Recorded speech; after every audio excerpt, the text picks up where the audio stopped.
When it comes to any business, you got to measure it in order to manage it, or in other words, what gets measured gets done. One of the most important measurements that track sales performance is a concept I like to call revenue per lead. Revenue per lead in the sales process is kind of like your miles per gallon. I mean, listen, I'm in Colorado right here, and let's say you're in New Jersey. And if I told you I could get in my car today and drive from here to New Jersey on one tank of gas, would that be a good thing or a bad thing? Well, it sounds like a pretty good thing, right? Because that's a couple of thousand miles.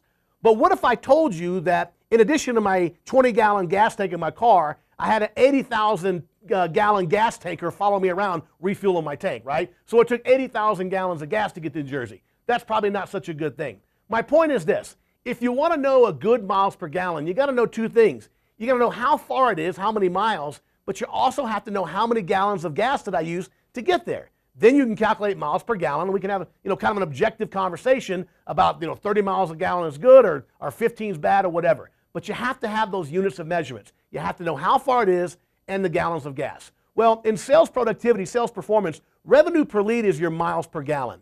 It tells you how far you're going, and it tells you how many gallons of leads you're going to burn to get there.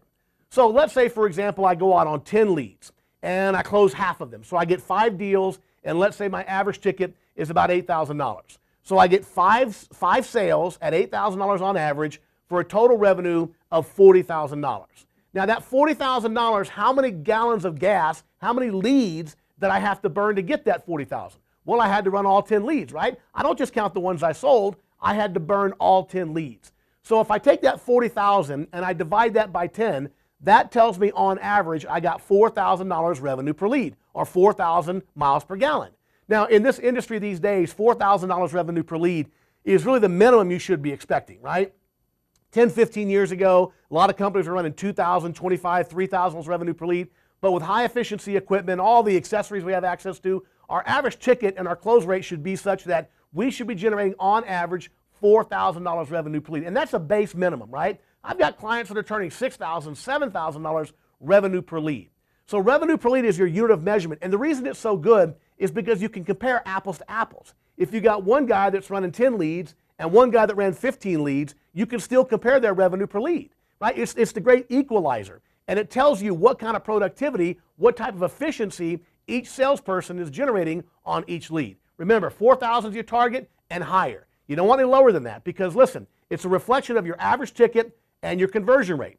Let's say I'm going out there and I'm selling 4 out of 10 and my average ticket's only $5,000. That means I sell 4 sales, 4 deals, 4 installs at $5,000. That's only $20,000. That's $2,000 revenue per lead on 10 leads. Unsatisfactory. That means I've got to raise my average ticket price, or I've got to raise my close rate, or a combination of both. $4,000 is a revenue per lead you should be targeting.